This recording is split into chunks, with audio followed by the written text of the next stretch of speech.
Hey guys, just thought I'd do a quick little update on the truck. I'm going to try and get some epoxy primer on it today. Been doing a little bit of different touch-up spots on it and stuff. Just got to pull the wipers off and go ahead and get some epoxy primer on it here. Let's see if I...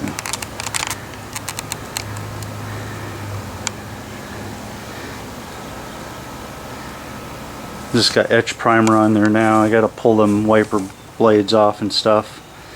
I sprayed some Pour 15 up in the, I don't know if you can get up in there, up along the areas up around the window that were up in there that I couldn't get to. I sanded most of the rust out of there and blew it all out, and I sprayed some Pour 15 in there just to kind of kill what rust was left. The same down in the you can see the overspray there. I took my spray gun and all the openings, I sprayed the cowl inside there so that all the rust or the bare metal was coated to where it, when rainwater goes down through there, it doesn't rust it out again. Anyways, but before we do that, I got a quick little project I got to do for work. I don't know if you can see, it's kind of bright. I'm making a sandblasted sign for a customer, Nicaea Academy. Basically, this is some of the videos you've seen where I've cut the vinyl stencil. We can actually cut rubber. This is a real thin rubber mat that's self-adhesive. Basically, I cut the design out. This is a high density foam. We apply the rubber mat onto it and then mask off the edges so that we don't have any problems. And then what we do is I have a pressure blaster, just an old piece of crap I got. Basically what we do is we just sandblast that. As the sand comes down, it'll bounce off the rubber. The areas that are exposed will actually carve in. The longer that I go through and blast this, the deeper it'll get. And then when we're done, we just paint it all up. And anyways, I'll let you sit back here and watch part of the process. Can't get a good shot to get you up there high enough. This is as high as my tripod goes, so I gotta pick up a new one. But let's see if I can get the angle set here a little better.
give you a quick look at let's see if I can get you guys off of here. Why didn't you guys yell at me and tell me I was getting sand all over my camera? See if I can get up here and zoom in so you can see how I'm getting down in depth now on the letters.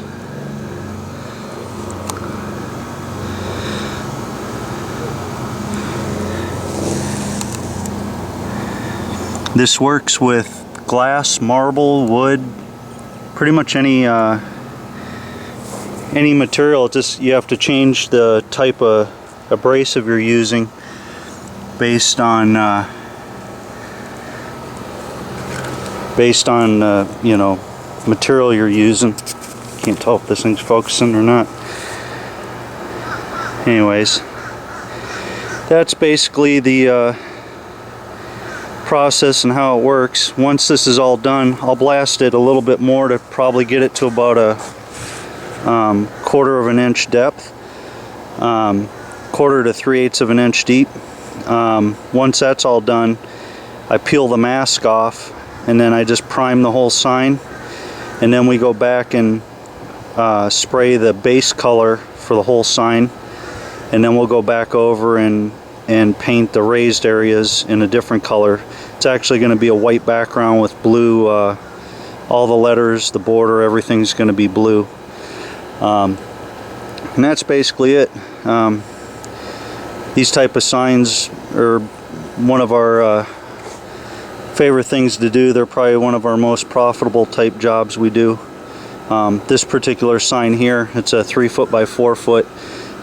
Single-sided. By the time I'm done, this will be about a $900 sign, and we pretty much knock it out in half a day. It's going to take me 30 minutes or so to blast it, and then most of my time is just painting the sign when it's done, making it you know, look the way the customer wanted. So anyways, just a quick little project I'm doing here.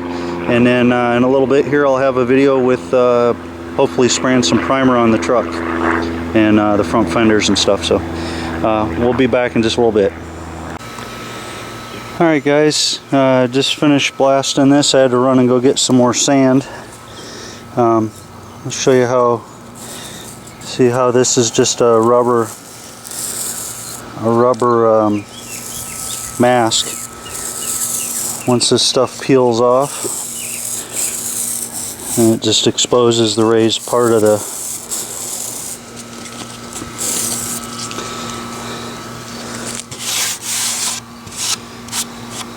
so it leaves that, and you just peel these letters off.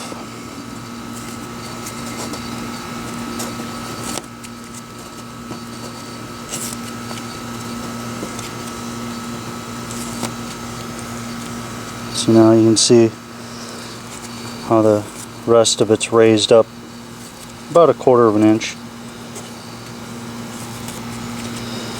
And from here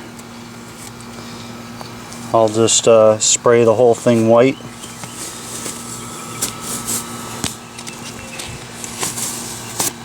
That's kind of how the reverse part looks.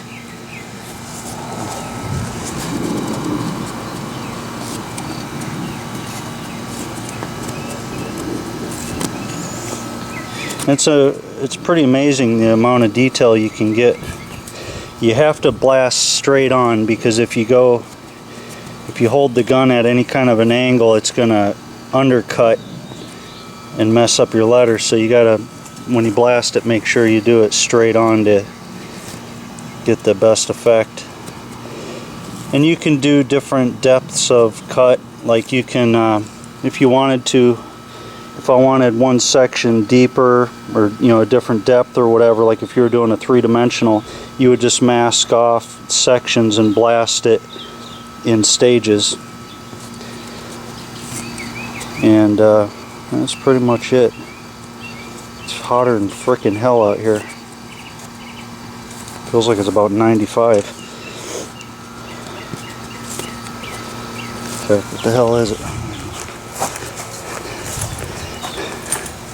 Well, this is in the shade, but yeah, pretty close. It was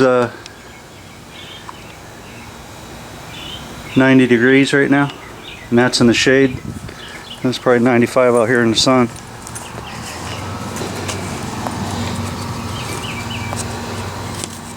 I've been sweating like a whore in church.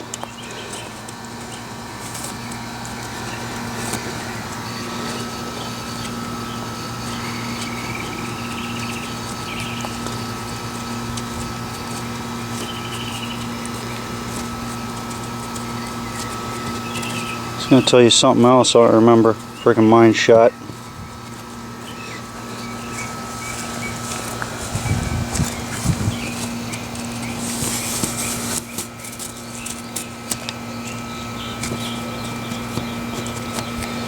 And if you want to do, like, you can paint fades and stuff in the background. You can airbrush, or, you know, using a regular touch-up gun or something if you want to have a gradient fade from, say, yellow down to a red or something. Or that's pretty much it.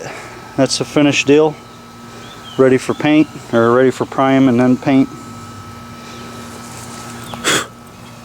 Just gotta blow off all the sand off it. Stand her up. Then you better see the detail that way.